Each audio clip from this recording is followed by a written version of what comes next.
Magandang araw guys. Ito po yung ating setup.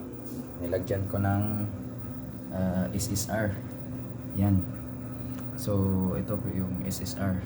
So DC po yung supply niya, tapos AC po ang kabila. So ito po yung cut off niya. Yan. Yung automatic voltage disconnect. Pag umabot ng 25 volts to, automatic i-off niya to. So yan po yung purpose niyan. So napakaganda at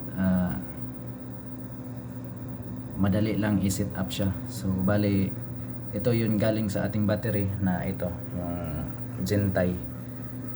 So ito yung voltahe niya, 26.3. So pag umabot to ng 25 volts, automatic siya mag-disconnect.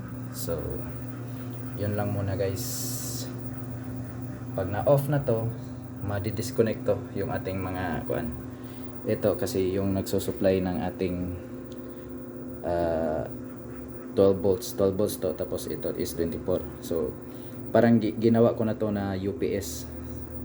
Kasi pag nag-off to, automatic siyang lilipat sa kabila kasi may madi-disconnect siya. So may ETS tayo na automatic siyang lilipat. So napaka angas nito guys. DIY lang to, so napakadali. Yan po yung controller natin. Yan, dalawa. So 24 volts. Yan.